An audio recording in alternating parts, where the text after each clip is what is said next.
চিকিৎসকদের উপর হামলার প্রতিবাদে সকাল 10টা থেকে কর্মবিরতি পালন করছেন রাজশাহী মেডিকেল কলেজ হাসপাতালের ইন্টার্ন চিকিৎসকরা। বিস্তারিত জানাতে হাসপাতালের সামনে থেকে সরাসরি যুক্ত হচ্ছেন প্রতিনিধি বুলবুল হাবিব। বুলবুল হাবিব, চিকিৎসা সেবা নিশ্চয়ই ব্যাহত হচ্ছে ইন্টার্ন চিকিৎসকদের ধর্মঘটের কারণে, কি অবস্থা এই মুহূর্তে?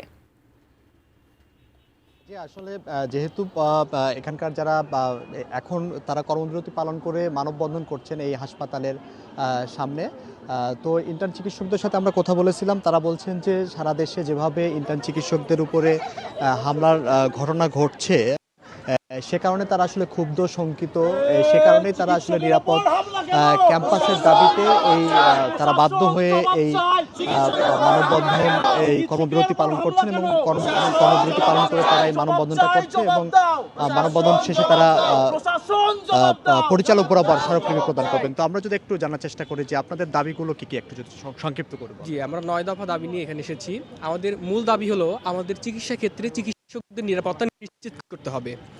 বিশেষ করে আমাদের নারী চিকিৎসক এবং আমাদের যে অন্যান্য স্টাফ আছে তাদেরও নিরাপত্তা বিশেষ গুরুত্ব সহকারে দেখতে হবে। আমরা প্রায় দেখতে পাই যে একটা রুগী যখন হাসপাতালে প্রবেশ করে তার সাথে 10 থেকে 15 জন অ্যাটেন্ডেন্ট আসে, যার কারণে আমরা সুষ্ঠুভাবে চিকিৎসা সেবা দিতে অক্ষম হয়ে যাচ্ছি।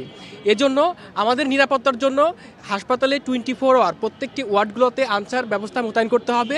পাশাপাশি আমাদের নিরাপদ পরিবেশ সুনিশ্চিত করতে হবে। যদি আমাদের নিরাপদ পরিবেশ না থাকে, আমরা কর্মবিরতি কতক্ষণ পর্যন্ত চলতে পারে?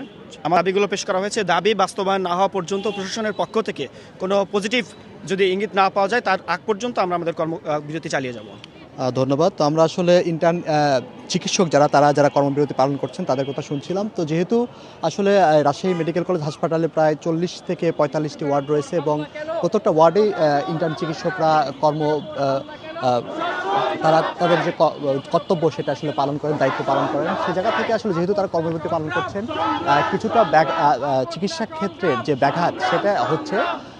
তবে হাসপাতাল কর্তৃপক্ষ থেকে বলা হয়েছে যে তারা আসলে যে ইমার্জেন্সি যে ব্যবস্থা সেটা তারা রেখেছেন, ফলে ইমার্জেন্সি রোগীদের জন্য ঠিক সেভাবে কোনো সমস্যা হচ্ছে না আপাতত, সেটাই তারা বলছেন। তো এই ছিল এখান থেকে সাজিয়া যে ইন্টার্ন চিকিৎসকদের কর্মবিরতি চলছে তার খবর।